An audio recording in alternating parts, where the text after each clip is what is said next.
Hello, good morning everyone. Madhya Pradesh के daily current affairs में आज बात करेंगे 28 नवंबर के सारे महत्वपूर्ण करंट अफेयर्स के बारे में। कल दो प्रश्न हमने पूछे थे कि महू में सैनिकों का विद्रोह कब भड़का था। दूसरा प्रश्न था सन 1857 के स्वतंत्रता संग्राम के समय रानी अवंतीबाई ने अंग्रेजों से किस स्थान पर टक्कर ली थी। तो इन दो प्रश्नों के जो जवाब हैं वो राखी तिवारी ने दिए हैं। पहले का आंसर 1 जुलाई 1857। 1 जुलाई 1857 को सादत खां के नेतृत्व में होलकर की सेना ने महू छावनी में विद्रोह कर दिया था। महू का वर्तमान नाम डॉक्टर अंबेडकर नगर है। यह मुंबई आगरा रोड पर इंदौर शहर से दक्षिण में 23 किलोमीटर की दूरी पर स्थित है। यह डॉक्टर भीमराव अंबेडकर की जन्मस्थली है। सन 2003 में मध्य प्रदेश सरकार द्वारा शहर का नाम बदलकर डॉक्टर अंबेडकर नगर रख दिया गया। महू में भारतीय थल सेना की इकाइयां स्थित हैं। यहाँ पर इन्फेंट्री स्कूल है, सेना का संचार प्रौद्योगिकी महाविद्यालय है, थल सेना का युद्ध महाविद्यालय स्थित है और यहाँ विश्व प्रसिद्ध भीमराव अंबेडकर राष्ट्रीय सामाजिक शोध संस्थान है। दूसरे का आंसर है खैरी। रानी अवंतीबाई का जन्म 16 अगस्त 1831 को सिवनी जिले के मनखेड़ी गांव के जागीरदार जो थे राव जुझार सिंह लोधी उनके घर पर हुआ था। उनका विवाह 17 वर्ष की उम्र में रामगढ़ के जो राजा थे, राजा विक्रमादित्य, उनसे हो गया था। मंडला के डिप्टी कमिश्नर बॉलिंगटन ने खैरी ग्राम के निकट रानी अवंतीबाई से युद्ध किया था, जहां से वह भाग निकला था। बॉलिंगटन ने दिसंबर 1857 में रामगढ़ की ओर कूच किया और रामगढ़ में 3 माह तक घेरा डाला। रानी अवंतीबाई छापामार युद्ध करने के विचार से रामगढ़ से निकलकर देवहारगढ़ के जंगल चली गईं, जहां उनके सैनिकों अंग्रेजों के बीच युद्ध हुआ तथा रानी की सेना पराजित हुई। रानी ने अंग्रेजों के हाथ लगने की बजाय अपनी तलवार से स्वयं का बलिदान कर दिया गया। तो ये दो प्रश्न जो है ये इनका जवाब आया है। आज के लिए आपका प्रश्न है, सन 1930 में बैतूल जिले में घोड़ा डोगरी क्षेत्र में जंगल सत्याग्रह का नेतृत्व किसने किया था। तो ये 4 ऑप्शन है, ये कमेंट करके बताना है आपको। दूसरा प्रश्न है, मध्य प्रदेश में क्रिकेट हेतु किस क्लब या संगठन की स्थापना सबसे पहले की गई थी। ठीक है, तो ये 2 प्रश्नों के कमेंट आपको डिटेल में देना है। हमारा आउटलुक अगर लेना चाहते हैं तो अगस्त तक का आउटलुक अवेलेबल है। इसके अलावा मध्य प्रदेश सामान्य ज्ञान के 2500 प्लस MCQs अगर ये आप लेना चाहें तो ये ले सकते हैं। डिस्क्रिप्शन में आपको लिंक मिल जाएगा। MP के हर एग्जाम के लिए महत्वपूर्ण है, पूरा MP GK मिलेगा इसमें आपको, और एक चैप्टर वाइज पूरा MCQ होगा। ठीक है, ये मंथली अगर आप करंट अफेयर्स लेना चाहते हैं तो ये ले सकते हैं। इसके अलावा Madhya Pradesh current outlook 6th month का एडिशन भी अवेलेबल है, ये भी आप ले सकते हैं। इस नंबर पर व्हाट्सएप पर आप क्वेरी कर सकते हैं। इसके अलावा ये रामबाण नोट्स, जीव विज्ञान के भी नोट्स हैं, यहाँ से एज इट इज प्रश्न आपको मिल जाएंगे आपके एग्जाम में। स्टार्ट करते हैं। पहला प्रश्न है, मध्य प्रदेश मंत्री परिषद ने किस परियोजना को अभी हाल ही में प्रशासकीय स्वीकृति दी है। देखिए, अभी जो शिवराज सिंह चौहान की अध्यक्षता में एक कैबिनेट की बैठक हुई थी, मंत्री परिषद की बैठक हुई थी, जिसमें सीप अंबर सिंचाई कॉम्प्लेक्स परियोजना को स्वीकृति दी गई है। इसके अलावा मंत्रालय में जो वर्चुअल कैबिनेट बैठक हुई है उसमें मंत्री परिषद ने सीहोर जिले की जो सनकोटा सिंचाई परियोजना है, ठीक है, इसको 2018 में प्रशासकीय स्वीकृति मिली थी। ऐसे ही मोगरा खेड़ा सिंचाई परियोजना है, इन दोनों परियोजनाओं को निरस्त कर दिया है। ये जो परियोजना है ये सीप नदी की परियोजना है, ठीक है, और अब सीप अंबर सिंचाई कॉम्प्लेक्स परियोजना जो है उसको प्रशासकीय स्वीकृति कैबिनेट ने दी है। इसकी जो सिंचाई क्षमता है वो 8000 हेक्टेयर है। ठीक है, इसके अलावा 174 करोड़ 94 लाख मतलब लगभग 175 करोड़ की जो परियोजना ये होगी। ठीक है, तो ध्यान रखिए किस नदी पर है, सीप नदी पर बनेगी। ठीक है, किस जिले में बनेगी, सीहोर जिले में बनेगी।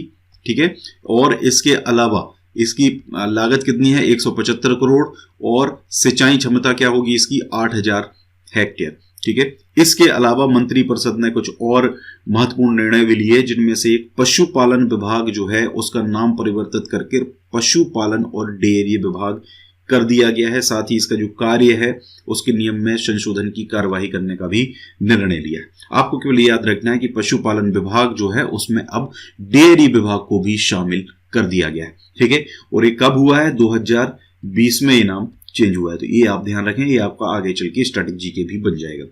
इसके साथ साथ मंत्री परिषद ने मध्य प्रदेश प्रतिकारात्मक वन रोपण निधि प्रबंधन और योजना प्राधिकरण, ठीक है, यानी कि राज्य कैंपा प्राधिकरण के कार्यालय की स्थापना तथा उसके लिए पदों की भी मंजूरी दे दी है। मतलब इसके लिए एक ऑफिस जो है वो स्थापित किया जाएगा। ठीक है, मध्य प्रदेश प्रतिकारात्मक वन रोपण निधि प्रबंधन और योजना प्राधिकरण। ठीक है, तो ये बहुत इंपॉर्टेंट करंट अफेयर, आज जितने भी क्वेश्चन हैं वो सारे बहुत महत्वपूर्ण होने वाले हैं। अगला प्रश्न है तीसरे ग्लोबल रिन्यूएबल नवीन एवं नवकरणीय एनर्जी इन्वेस्टर्स मीट और एक्सपो री इन्वेस्ट 2020 का शुभारंभ किसने किया? तो इसका जो शुभारंभ है ये वर्चुअली नरेंद्र मोदी ने किया है और भारत के प्रधानमंत्री ने नई दिल्ली में इसकी शुरुआत जो है वो करी है। 26 से लेकर 28 नवंबर तक ये एनर्जी इन्वेस्टर्स मीट और एक्सपो री इन्वेस्ट 2020 चलेगा। ठीक है, ये थर्ड एडिशन था इसका। ठीक है, ध्यान रखिए थर्ड एडिशन है और इसमें मुख्यमंत्री शिवराज सिंह चौहान मध्य प्रदेश से, नवीन और नवकरणीय ऊर्जा मंत्री हरदीप सिंह डंग, मुख्य सचिव इकबाल सिंह बैंस और प्रमुख सचिव ऊर्जा संजय दुबे ये वीडियो कॉन्फ्रेंसिंग के माध्यम से इस कार्यक्रम में शामिल हुए हैं। ठीक है, तो मध्य प्रदेश में आपको पता है नवीन और नवकरणीय ऊर्जा मंत्री हरदीप सिंह डंग है, मुख्य सचिव इकबाल सिंह बैंस है। ठीक है, तो ये याद रखना है आपको। और इस आयोजन के शुभारंभ अवसर पर वीडियो कॉन्फ्रेंसिंग के जरिए नीदरलैंड और इजराइल के प्रधानमंत्री, डेनमार्क के ऊर्जा पर्यावरण मंत्री, यूनाइटेड किंगडम के ऊर्जा सचिव, देश के प्रांतों के मुख्यमंत्री, भारत सरकार के मंत्रीगण और लेफ्टिनेंट गवर्नर शामिल इसके अंदर हुए। ठीक है, आपको इसका डेट याद रखना है। मध्य प्रदेश इसमें कौन शामिल हुआ है? मुख्यमंत्री और ऊर्जा मंत्री जो हैं, नवीन और नवकरणीय ऊर्जा मंत्री, ऊर्जा पर्यावरण मंत्री, ये इसमें शामिल हुए हैं। ये आपको प्रमुख रूप से इस करंट अफेयर के अंदर याद रखना होगा।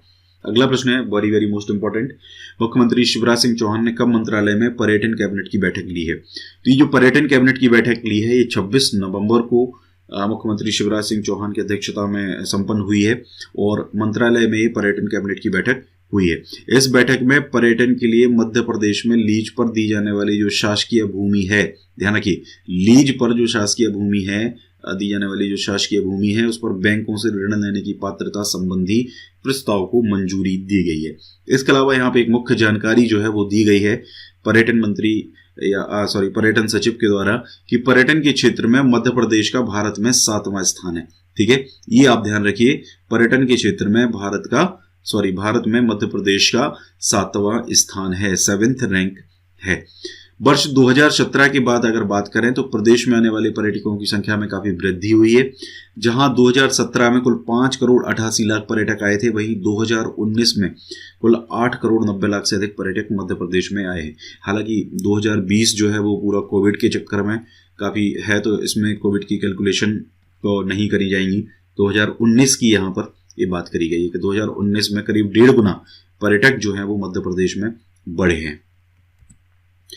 इसके अलावा मध्य प्रदेश में पर्यटन को बढ़ावा देने के लिए रिस्पॉन्सिबल टूरिज्म मिशन चालू करा गया है। ये ध्यान रखिए, इंपॉर्टेंट है। इस तरह की कोई अभियान, मिशन या स्कीम्स जो हैं वो आती हैं तो वो इंपॉर्टेंट होती हैं। आपसे ये पूछा जा सकता है कि किस प्रदेश के द्वारा रिस्पॉन्सिबल टूरिज्म मिशन चालू किया गया है। इसके अंतर्गत क्या होता है कि जो ग्रामीण और जनजातीय पर्यटन को प्रमोट किया जाता है, अनुभव आधारित पर्यटन को प्रमोट करा जाता है, हस्तशिला और हस्तशिल्प पर्यटन, स्वस्थ जीवन शैली पर्यटन, इन सबको प्रमोट किया जाता है, बढ़ावा दिया जाता है। ठीक है, तो इसके अलावा मध्य प्रदेश के कुल 20 वर्चुअल टूर जो है वो तैयार करे गए हैं गूगल आर्ट एंड कल्चर के माध्यम से। मैंने आपको पहले भी इसके बारे में बताया था कि जो मध्य प्रदेश की कई धरोहरें हैं उन धरोहरों का इस तरीके से वर्चुअल टूर जो है वो गूगल के माध्यम से बनाया जा रहा है। ठीक है, इससे विदेशों में अत्यधिक लोकप्रिय टूर हो रहे हैं। ठीक है, इसके अलावा मध्य प्रदेश में film and pre wedding shooting तथा डेस्टिनेशन टूरिज्म पॉलिसी भी बनाई गई है। ठीक है, महेश्वर के लिए इसका चुनाव करा गया था। मैंने आपको बताया था कि महेश्वर जो है, महेश्वर में इस तरीके की शादियां जो है या प्री वेडिंग शूट जो है वो हो रहे हैं, डेस्टिनेशन वेडिंग जो है वो चल रही है। मध्य प्रदेश में वनों पर्यावरण आधारित पर्यटन के अंतर्गत wildlife circuit, eco circuit, buffer में सफर आदि पर भी कार्य किया जा रहा है। आपको पता है 2019 में लोनली प्लेनेट जो ऑर्गेनाइजेशन है उसके द्वारा मध्य प्रदेश को दुनिया का तीसरा सबसे अच्छा गंतव्य चुना गया था। ठीक है, यानी कि टॉप 5 में जो है वो मध्य प्रदेश आया था। ठीक है, ये मैंने आपको 2019 का, आई थिंक मुझे जहां तक याद है नवंबर दिसंबर का ही करंट अफेयर होगा, उसमें मैंने आपको इसके बारे में बताया था। ठीक है, तो इक्वल मिला के पूरा इससे संबंधित सारी जानकारी आपकी हो जाएगी। अगला प्रश्न है किस जिले के चेतन सोलंकी को सौर ऊर्जा के लिए मध्य प्रदेश का ब्रांड एम्बेसडर बनाया गया है? तो ये मध्य प्रदेश के खरगोन जिले के हैं प्रोफेसर चेतन सोलंकी। प्रोफेसर चेतन सोलंकी जो है इनको भी हाल ही में मध्य प्रदेश का ब्रांड एम्बेसडर बनाया गया है सौर ऊर्जा के लिए। ठीक है। इन्होंने करीब 20 वर्ष से सौर ऊर्जा पर नवाचार और शोध कार्य किया है, कंटिन्यूसली इससे जुड़े हुए हैं। इन्होंने IEEE संस्था ने $10,000 का अवार्ड भी इनको दिया है इस कार्य को करने के लिए। इसके साथ ही इन्हें prime minister award for innovation भी मिल चुका है। सौर ऊर्जा के क्षेत्र में इनके कार्य को इसलिए भी सम्मान प्राप्त है क्योंकि उन्होंने ऊर्जा स्वराज शब्द गढ़ा है, मतलब जो ही कॉइन्स द वर्ड, ठीक है, he coins the word energy Swaraj, ठीक है। तो ये इंपॉर्टेंट चीज हो जाएंगी। IIT मुंबई के प्रोडक्ट है, IIT मुंबई से पास आउट हैं और काफ़ी टाइम से ये काम कर रहे हैं। अभी मध्य प्रदेश में जो स्वराज ऊर्जा यात्रा जो चल रही है उसमें भी इनका काफ़ी रोल है। तो अगला प्रश्न इसी से रिलेटेड है। मुख्यमंत्री शिवराज सिंह चौहान ने ऊर्जा स्वराज यात्रा को किस शहर से प्रारंभ किया है? तो जो ऊर्जा स्वराज यात्रा है ये मध्य प्रदेश के मुख्यमंत्री ने भोपाल से इसको चालू किया है, रवाना किया है, ठीक है। और इसके बारे में अगर बात करें 26 नवंबर को, ये डेट याद रखनी, देखिए जहां पर मैं जनरली डेट आपको नहीं बताता हूं, लेकिन जहां पर डेट महत्वपूर्ण होती है वहां पर मैं आपको डेट बताता हूं। तो ये 26 नवंबर को ऊर्जा स्वराज यात्रा का शुभारंभ जो है वो भोपाल शहर से मुख्यमंत्री शिवराज सिंह चौहान ने मिंटो हॉल से किया है, ठीक है। और ये जो यात्रा है 26 नवंबर 2020 से चालू हो रही है और ये चलेगी दिसंबर 2020 तक, ठीक है। ध्यान रखिए करीब करीब 11 साल ये चलने वाली है, ठीक है। और ये जो मैंने अभी आपको नाम बताया चेतन, ठीक है, चेतन सोलंकी जो हैं इसको लीड कर रहे हैं, इसका नेतृत्व जो है इन्हीं के उसमें किया जा रहा है। ये 11 साल अपने घर से दूर रहकर इस यात्रा से जुड़े रहेंगे, ठीक है। एक बस इनको दी गई है और ये अलग अलग जगह जाकर जन जन को सौर ऊर्जा के उपयोग और उसके महत्व से अवगत कराएंगे। यही जो है ऊर्जा स्वराज यात्रा का उद्देश्य है, ठीक है। और ये ध्यान रखना है कि इसको यात्रा को भोपाल से रवाना करा गया है, ठीक है। ऊर्जा स्वराज आंदोलन जो है वो जलवायु परिवर्तन की दिशा में लोगों को सचेत करते हुए सौर ऊर्जा को एक समाधान के रूप में अपनाने के लिए प्रेरित करने के उद्देश्य से प्रारंभ किया गया है, ठीक है। थोड़ी सी बात कर लेते हैं मध्य प्रदेश में जो सोलर एनर्जी है उससे रिलेटेड कुछ स्टैटिक जीके के जो फैक्ट्स हैं उनके बारे में। देखिए 2010 में सबसे पहले मध्य प्रदेश में नवीन और नवकरणीय ऊर्जा विभाग का गठन किया गया था, ठीक है। ये ध्यान रखिए 2010 में इस विभाग का गठन किया गया था। मध्य प्रदेश में वर्ष 2012 में 400 मेगावाट का सोलर एनर्जी का प्रोडक्शन होता था, ठीक है, मात्र 400 मेगावाट, ठीक है। आज अगर हम बात करें तो वर्तमान में नवकरणीय ऊर्जा से करीब 5000 मेगावाट का उत्पादन किया जा रहा है, ठीक है। ये इंपॉर्टेंट है, ये करंट अफेयर है आपका, ठीक है। ये स्टैटिक जीके नहीं है कि 5000 मेगावाट का उत्पादन इसमें किया जा रहा है। वर्ष 2022 तक एक टारगेट रखा गया है कि जो सोलर एनर्जी का प्रोडक्शन है या एनर्जी का जो प्रोडक्शन है थ्रू सोलर एनर्जी उसको 10,000 मेगावाट तक लेके जाना है। कितना? 10,000, 10K मेगावाट, ठीक है। ये ध्यान रखिए। मध्य प्रदेश में सौर ऊर्जा के उपयोग की शुरुआत नीमच में हुई थी 135 मेगावाट के संयंत्र से, ठीक है।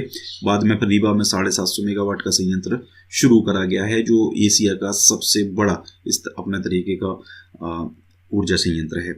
मध्य प्रदेश में ओमकारेश्वर में फ्लोटिंग सोलर प्लांट पैनल भी स्थापित किए जाएंगे, ये प्रस्तावित हैं। अप्रोक्स 1000 मेगावाट के समथिंग ये लगभग होगा। और ओमकारेश्वर जो आपका नर्मदा नदी है वहाँ पर एक सोलर पैनल्स जो है पानी के ऊपर लगाए जाएंगे। इससे एक तो क्या होता है, पानी का जो वाष्पीकरण होता है वो थोड़ा सा कम होता है, ठीक है, और एनर्जी तो इससे मिलती ही है, ठीक है। तो ये पूरा आपका इससे रिलेटेड पूरा फैक्ट जो है वो हो जाएगा। तो वीडियो आपको कैसा लगा लाइक जरूर कर दीजिए, वीडियो को ज़्यादा से ज़्यादा लोगों तक पहुँचाइए, शेयर करिए, कमेंट करिए। Thank you very much.